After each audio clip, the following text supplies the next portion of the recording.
Hey everyone, update on the Senate, an update on some of the election fraud allegations which have been made. Firstly, the good news. It's looking like the Freedom parties in the Senate still actually have a shot. I want to quickly run you through all the states where the vote roughly stands. Later on, I'm also going to talk about exactly some of the things you can do tomorrow if you choose to get out there and become a scrutineer for your local candidate. Tomorrow I'll be doing it with my partner. We'll be going on a date and going to the actual scrutineering place to actually watch the ballots being counted and see how the process is done. So I encourage all of you to do that, but we'll come to that in a second. Today I did a big post about where things stand with the election, how things are going, and I really want to reflect on how the Senate vote stands right now. So let's start off with the actual Senate vote. The way things stand right now in the country, in the lower house, it looks like the Labor Party has 76 seats. That's the majority that they need to get legislation passed. And with the even if they lose one seat, then they'll be in a minority government. They'll probably get a vote from the Greens. For the upper house, slightly different story. The Labor Party needs 79 seats plus the Greens, including the Greens. So that takes them to about 70. Sorry, let me start again. Senate. There are 76 seats in total in the Senate. Now, as you know, legislation has to go through the lower house. That's where they've got all those teal independents, and also the Senate. Now, in the Senate, there's 76 seats total, and they only need half of them to pass legislation, so 39. Now, the Greens right now have 12 senators at the moment. The Labor Party have I think it's 25 senators in the upper house. So that gives them 37 Senate spots. So that means they need 2 more spots in order to get legislation passed. If you're listening to this, give this a share right now. Get it out there. I want to make sure as many people hear the good news as possible.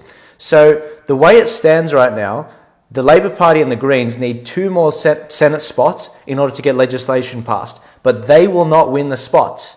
They need to go to 2 senators in order to get legislation passed. Jackie Lambie, who's someone that was very against the freedom movement over the course of the last 2 years, and also a guy named David Pocock from the ACT, the Australian Capital Territory.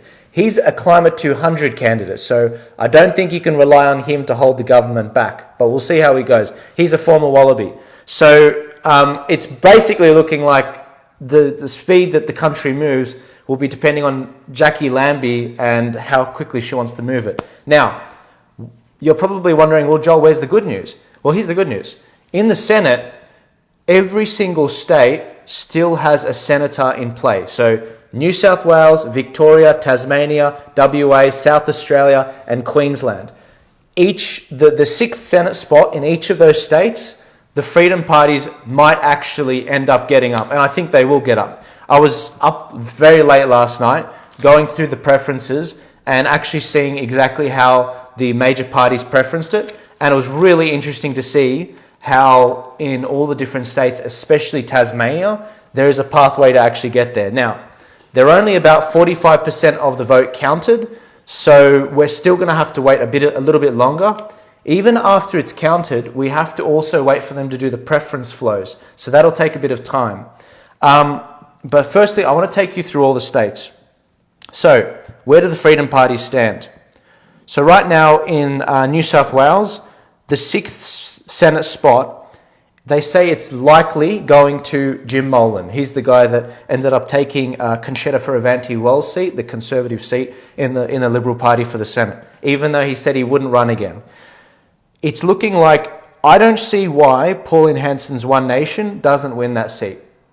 If they don't, I don't see why the UAP don't win that seat. But how is Jim Molan getting up? I don't think he's going to get up. I think that the mainstream media are completely reporting this wrong. I think that we're actually going to see a Freedom Party candidate get up in the Senate for New South Wales. So that's one state. Let's go and look at Victoria now. Victoria, it's looking like the UAP, Ralph Babbitt, great guy. It looks like he's going to end up getting up, which is actually really good to see. And I think that the preference flows, when done, it'll actually flow to him. So that's 2 senators. There you go. Queensland. Pauline Hanson is obviously leading there. There's been a lot of hit pieces, a lot of heat on her the last few days, saying that she's not going to win the seat. I don't see how she doesn't win the seat. I mean, between Pauline Hanson, the UAP, the Liberal Democrats, and the remaining Liberal Party vote, she gets a quota. I don't understand why the mainstream media are saying, oh, she's going to lose her seat to the Greens. No, she's not. The Greens are getting the 5th Senate spot. She's going to get the 6th Senate spot. So that's 3 senators from New South Wales, Victoria, and Queensland. Let's move on. We've also got WA. Now, it's looking like right now they say that a Labor candidate is going to get up in WA, but I don't see why Pauline Hanson's candidate won't get up. I mean, if you look at all the preference flows from One Nation, the UAP, the Liberal Democrats, the Great Australia Party, and the other minor parties there, like Federation Party, IMOP, I don't see why Pauline Hanson's candidate doesn't get up. So that's that's 4 Senate spots, just looking at that as it is. Then you look at South Australia. Jennifer Game, she's her daughter just recently got elected to the state parliament of South Australia. Now, Jennifer Game, she is ahead and with preference flows from the other minor parties like the UAP and the Liberal Democrats and the Federation Party. I don't see why she doesn't get elected as well. So that's 5 seats in the Senate. And then we've got we've got Tasmania. Now, this is the one that kept me up really late. This is the seat where Topher Field is running for the Liberal Democrats, and there's also a Pauline Hanson One Nation candidate, and also there's a UAP candidate. Now, this is one of the most complicated preference flows I have seen in the country for the Senate. There is a path forward for either Topher Field or the UAP to get up, but not One Nation. But it's really complicated because Pauline Hanson's One Nation candidate there is leading, but if she leads too much and the votes flow into her, she won't get the votes from the Liberal Party because the Liberal Party cut her out of the preferences. So it's really complicated, and you can see why this will take weeks to work out the Senate flows to see how this goes. So that's Tasmania. Topher probably disagrees with me, but I think that he's actually still in the match to actually win the seat, and I think that the UAP person is also in the match to win the seat. So get your popcorn, guys, and take it easy. It's going to be, a couple weeks at least. But this is the thing. Even if freedom parties get up in all 6 states, 6 Senate spots, that's as many Senate spots as the Greens get. Even if they do that, it's still not enough to get the balance of power. And it's not their fault. You guys did a phenomenal job. The freedom parties did an amazing job. 6 Senate spots is huge. When you get a senator in, they're not in for 3 years. They're in for 6 years. Now, the Greens have 12 Senate spots just because they got 6 in the last election. These 6 senators we don't have to contest them again. We have them till the next election. So they're going to be there, causing havoc for a long time. If we replicate that 15% of the vote in each state, like we just did, and we get a senator in every state, we will have as many senators as the Greens. That is amazing, because then it'll typically look like 2 Labor, 2 Liberal, and then a Greens, and then a Freedom candidate in every state. That is an amazing result. It's not our fault that we didn't get a 7th senator, which would have given us the balance of power. It's not our fault. We did as best as we could with the resources that we had to get as many senators as we did. That's phenomenal, because we weren't going to get an extra senator in the states, and we weren't going to get an extra senator in the territories, the Northern Territory or the ACT. It's just too hard. So I'm really encouraged at this result. This is amazing. And those senators, they're going to be there for 6 years, causing havoc. It's going to be amazing. And the important thing for a lot of us influencers online, a lot of you guys in the crowd, is we've got to support these people in Parliament, because remember what happens. When you send someone to Parliament, often they feel alone, and then they fall into, I'm not saying corruption, but they just we can't get anything done. Their feet get stuck in the mud. It's quicksand. They just start sinking, and they can't get anything done. And some of them, they just do what the system wants, and they become one with the system. So what we're seeing right now is we are sending a convoy of senators to the Senate, and they're going to be there for 6 years. That is a phenomenal result. On top of that, we are on track to actually defund the major parties by $10 million. That's, you might say it's not much, but believe me, it's a lot. Let me give you an example. Last election in 2019, the massive landslide that the Liberal Party got, they had $25 million in public funding, over $25 million. Well, they just lost at least 5 million of that. And that is going to severely impact their ability to campaign into the future. That's amazing. So we did defund the major parties, and I'm really excited to see how that continues in the future. They're freaking out in the major parties because they're like, if we don't fix our strategy, in 3 years' time, the Freedom Party candidates are going to get another 6 candidates. Then we'll be dealing with 12 of them. I mean, it's very enlightening to see. But this is the thing, guys. There are a lot of seats in the Senate where it's by the skin of their teeth. By the skin of their teeth, they'll win. It's so damn close. I'm not sleeping. I'm just, every time it updates, I was up till like 4 or 5 a.m. last night, basically doing the Topher Field video with the marbles, trying to work out, I was looking up all the preferences for the how to vote cards from these people. I was also thinking, what would the mentality be of people voting for these parties? How would the preferences flow? It's exactly what we were telling you. Your preference lies in your hands. And that's why it's so important how you use it. And that's why we did the how to vote cards. So it was efficiently preferencing. So with the Senate ballots, there's a lot of people that have been really concerned about the actual, the way that they've been counted. So the Senate ballot isn't the green ballot. The Senate ballot is the big ballot that gets counted. And a lot of people have been concerned about, some of the candidates for the independents being thrown out. Now, that's not the case. What ends up happening with the Senate ballots is they get processed at the Central Australian Electoral Commission counting office. They get manually put into the actual system. They are watched like a hawk the whole time. You can't just throw these ballots out. There's signatures everywhere. And you can go tomorrow, be a scrutineer, and you'll see exactly how this happens. And what they do is they put it into the system, and the system knows the rules. The computer understands the rules, even if the AEC workers don't. The AEC know that a lot of their workers don't understand all the different nuances of how to count a ballot for the major parties. They understand that, for the Senate rather. They know that a lot of their workers don't have that skill. So the fail-safe they built in was that they put into it, and they actually make sure that the count is done properly. And it's absolutely amazing how they do it. And it's checked, and it's triple checked.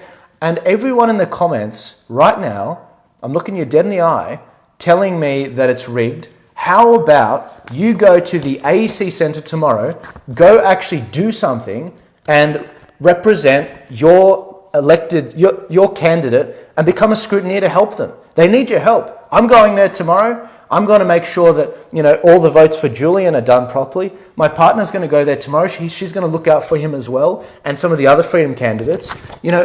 This is the problem. A lot of people, they're quick to send a comment on Instagram, on Facebook, and say it's rigged, and I didn't vote because I don't want to buy into the system. But we're talking about dozens of votes in some electorates in order to get elected. We are so close to actually getting these seats in the Senate, and I really think that it's going to be an amazing result. So, six senators. Let's say we got 6 senators, just for an assumption. Even if it was 5 senators, that is an amazing result.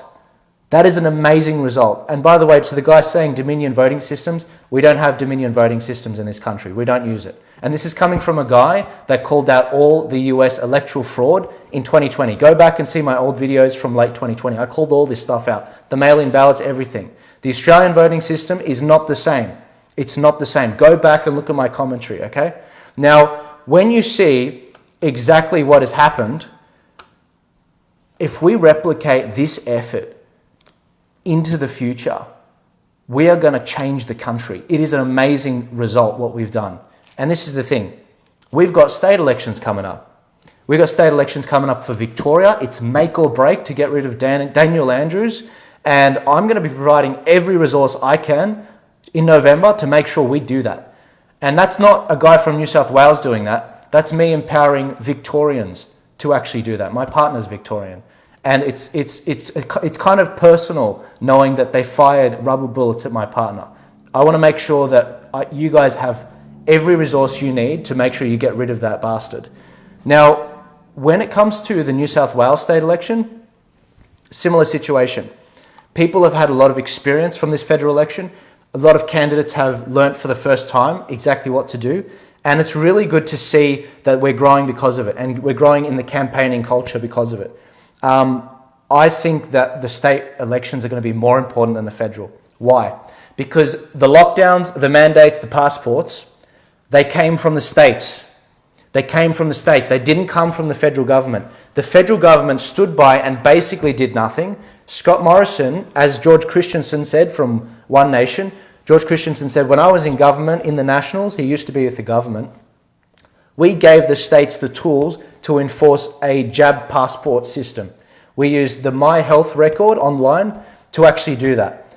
That's exactly what Scott Morrison did wrong. That's exactly what he did wrong. But it was still the states that chose to do that. So in Victoria, that's where I'm turning my focus now. If you're in New South Wales, you should be turning your focus either to help the Victorians or, because maybe you don't want to interfere in their democracy, or start focusing on the New South Wales election in March next year. This is now we're starting to upskill. Now we're starting to learn how the system works, as you can probably see.